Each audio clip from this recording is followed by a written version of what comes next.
차이점이고, 그 다음에 나번에 피담보채권 확정을 보십시다. 이제 근저당권의 확정이 어떻게 되느냐. 근저당권의 피담보채권 확정은 참 중요하죠. 왜 그러냐면은 이게 막 늘었다 줄었다 하잖아. 대출을 2번, 3번 내쓰기도 하고 늘었다 줄었다 하는 거를 언젠가는 딱 특정을 시켜줘야 돼. 그래야 그게 이제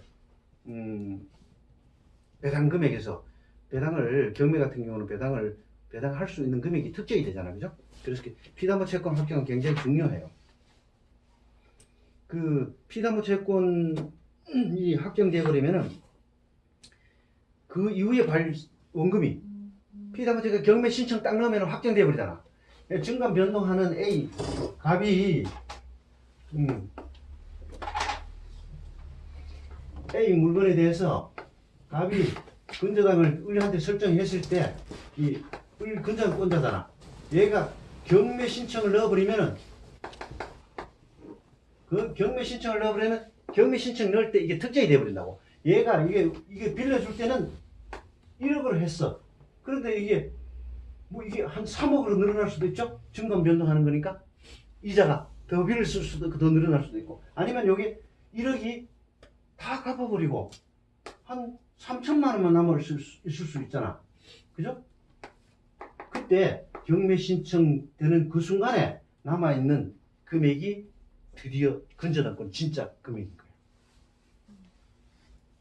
그래서 요 경매 신청 이거 했을 때 요 이후에 발생하는 원금, 뭐 은행에서 그렇게 멍청한 사람은 없겠지만 개인적으로는 개인 같으면 있을 수 있겠죠. 여기서 근저당 확정이 경매 신청이 들어가면 근저당권이 확정이 돼버려. 그 저당권화된단 말이에요. 화되면은 그때 이후로 원금이 더 늘어났어. 예를 들어 채권 채우기 1억이야. 근데 3억으로 늘어나 있었어. 그럼 2억은 어떻게 되지? 담보 못 받는, 보장 못 받는단 말이야. 2억은. 그래서 피담보 채권의 확정이, 특정이 굉장히 중요하잖아요. 근데 이 특정이 어떨 때 특정이 됐느냐 이 말. 두 번째 점에 나오는 게 확정 시기 그런 게 이거예요. 기본계약 종료. 기본계약이 있어서 기본계약이 종료되면은 당연히 특정이 되겠죠. 그 다음에 그 법원은 판결은 그래요. 채무자 물상보증인이 파산하면은 그때 특정이 되어버린 거야. 그때 이 증감 변동하는 채권이 아니라 그냥 일반 저당권으로 화해버린다고. 특정되어버린단 말이에요. 그 다음에 세 번째가 경매 신청 시. 일반 사건은 경매 신청 시. 경매 신청을 하면은 신청이 딱 되는 순간 그때부터는 근저당권이 아니라 저당권으로 바뀌는 거야. 성질이 사실은. 자, 이렇게 해서 확정이 요 세 개에 의해서 확정이 됐어요. 확정이 됐으면 그걸 가지고 다른 담보권자나 일반 채권자가 경매 신청을 했을 때 그건 이제 확정이 됐는데, 다른 담보권자, 후순위 담보권자가 경매 신청하거나 일반 채권자가 가압류해가지고 재판을 받은 다음에 경매 신청할 수도 있죠. 그랬을 때 어떻게 되느냐 이거야. 피담보채권이 어떻게 언제 확정됐느냐 문제. 요게 꼭 양가로 2번이에요.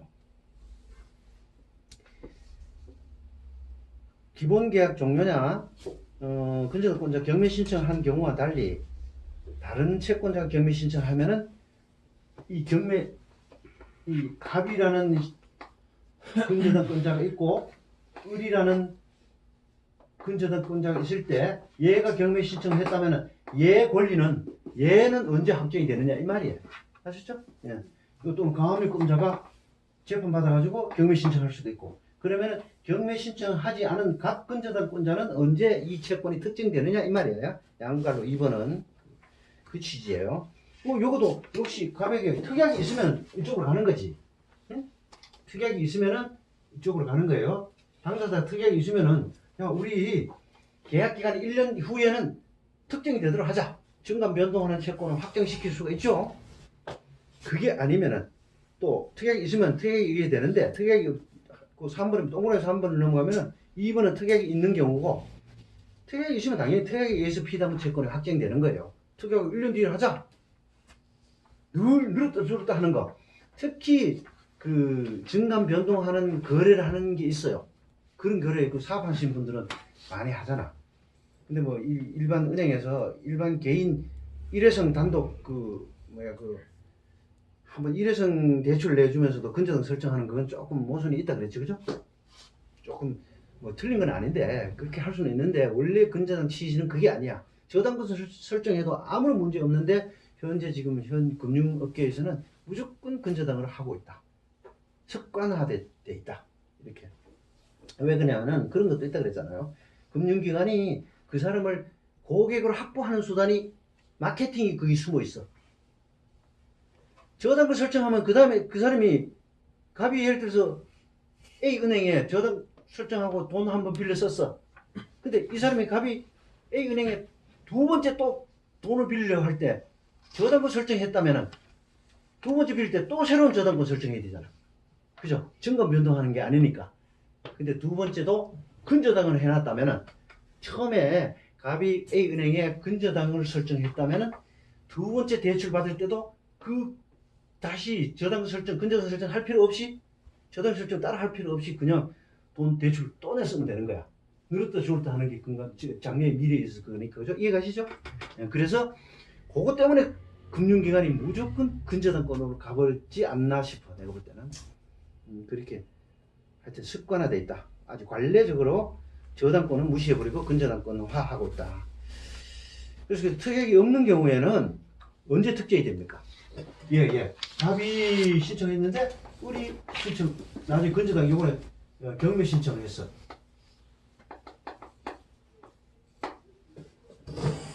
각 근저당권은 언제 특정이 됐냐? 특약이 있으면 특약이 되면 특약이 없으면 요 경매 신청한 요게 확정될 때, 매각 잔금 납부할 때, 그거 있죠, 그죠? 네, 매각 대금 완납 시 매수인이 매각 대금 완납해요. 납부를 딱 하는 순간 특정이 되니까. 그때까지 이자가 계속 늘어뜨렸다 뿌른 증감하고 있죠, 그죠? 갑이 비를 쓴 근저당은 요거 뭐 예를 들어서 A은행에 근저당 설정했다면은 갑이 근저당에 A은행에 계속 이자가 늘어나고 있잖아, 그죠? 더 대출 더 내줄 수도 있고. 아, 경매야. 우리 경매 신청했던 말든 대출 더 내줄 수 있죠? 네. 채권 최고액이 충분히 아직까지 남아있으면 은행에서 또 빌 준단 말이야.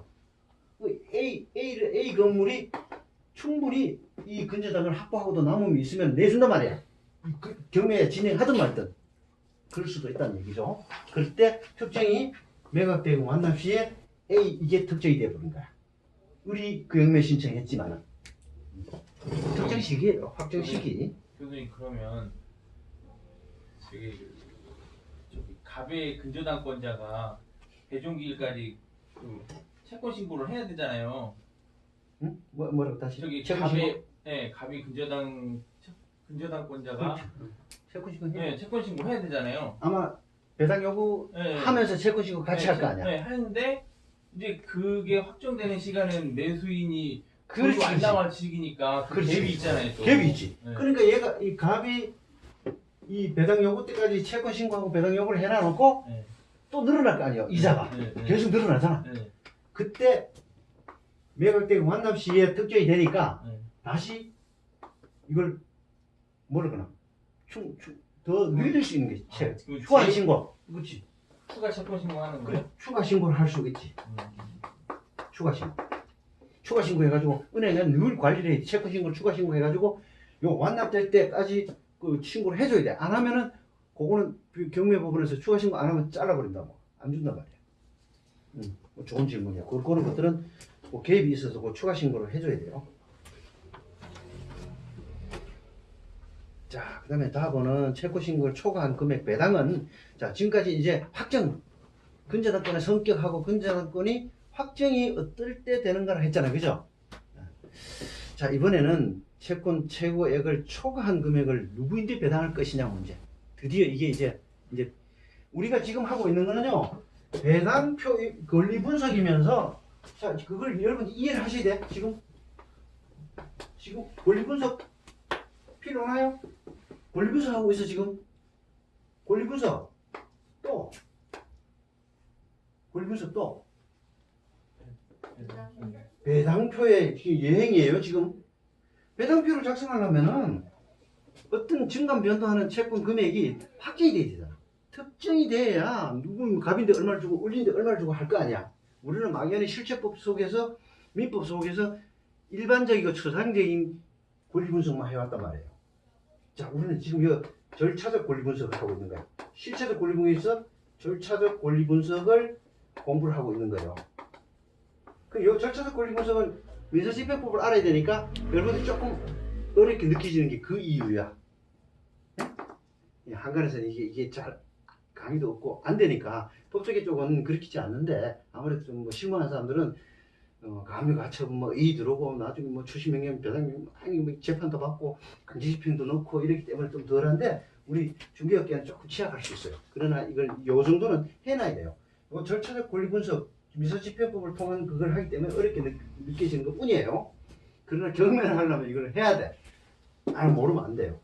자, 그 다음에 우리가 지금 하고 있는 게 권리 분석과 앤더 배당 연습이야. 배당 연습. 배당 기초.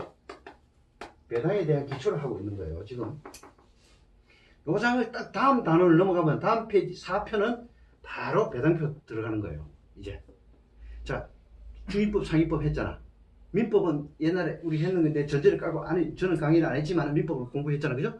주인법, 상위법 했잖아. 지금 이거 절차적 권리 분석을 하고 있단 말이야. 그리고 나서 그 다음 배당표로 들어가는 말이야. 그 유치권 특별 그 특수물권을 그 요건을 별개로 그거는 해야 돼. 그걸 제외하고는 지금 경매에 관련된 걸 다 하고 있는 거예요. 배당에 대한 기초를 하고 있다. 또 우리는 권리 분석과 배당을 동시에 지금 하고 있는 거예요. 거기 필요해야 돼. 안 그러면은 좀 이해 안 올 수 있어. 그래서 지금 실제법적 차원에서 공부했던 저당권이나 근저당이나 이런 것들을 지금 절차적 권리 분석을 하면서 구체적으로 디테일하게 지금 하고 있는 거예요. 자, 채권 최고 초과한 금액은 일반 채권, 보통 채권이 일반 채권이 된다 그랬잖아요. 그죠? 자, 여기에서 저당 목적 부동산의 1번, 양가로 1번에 물상보증이나 제3취득자가 있는 경우 물상보증이나 제3취득자가 있으면은 물상보증이나 제3취득자인데 줘야 돼. 그죠? 왜 그럴까? 자, 우리 이해 중심으로 가야 돼. 이걸 자꾸 강조하려고 하면 안 돼.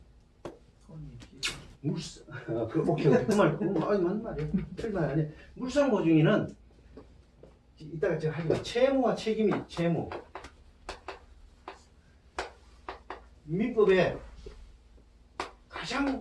민법과 민사소송법의 가장 기초적인 것 중에 하나예요.